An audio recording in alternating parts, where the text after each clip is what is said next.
He called David the architect, and the rest of them were just builders.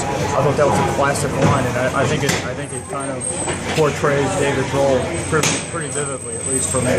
He's an amazing guy, and he's done a brilliant job. The kids have really gravitated to him and his leadership. And I told people all along the way, the guy had built what I call, and it's a little bit silly, but it's a bit of a widget factory. We weren't in a position when he came to go buy ready-made players, guys, that we weren't in the player acquisition business.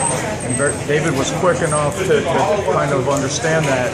Very smart guy, and he determined we were in the player development business. And then he built a heck of a process and put it in play, and that's what you guys are seeing. That's what we're all seeing and enjoying here 6 years in. It's pretty amazing. It's absolutely stunning.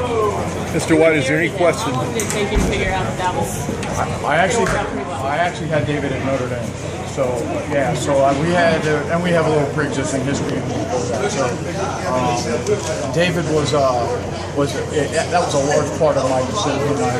I had a pre-existing relationship with Mike Krzyzewski and actually had Joanne McCauley as a grad student, and of course I taught, I should say, once upon a time. But I knew David quite well, and I knew just how difficult this football resuscitation project was going to be, and it was going to take somebody like David Cutcliffe. I'll tell you this, and it should be widely printed and broadcasted. Joe Oliva and Dick Rodhead made a great hire when they hired David Cutcliffe. And quite frankly, I remember as soon as I heard that David was coming to do, long before I ever thought I'd be here, I remember writing a note to Joe to tell him that. And as I sit here today and enjoy what's transpired, I think it's Joe and Dick kind of put this together.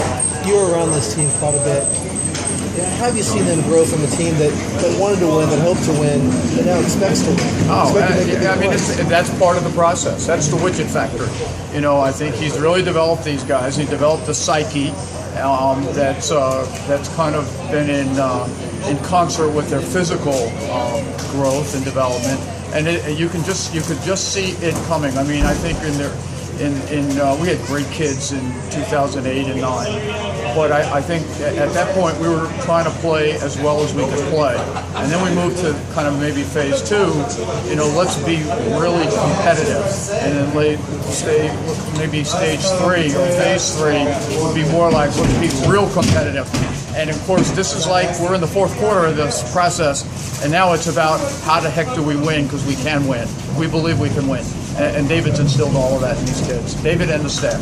Mr. White, are there any doubts in your mind that David Cutcliffe should not be the coach of the year? I mean, just a fabulous job. I think it's the best coaching job done in college football as long as I can remember.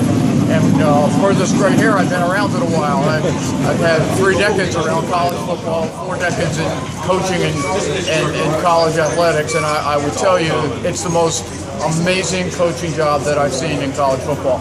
Again, this was just a Herculean project to take this program from where it was to where it is at this moment, ACC Coastal Division champions. I'm so proud of David, and I'm really proud of these coaches, and most importantly, of these great student athletes.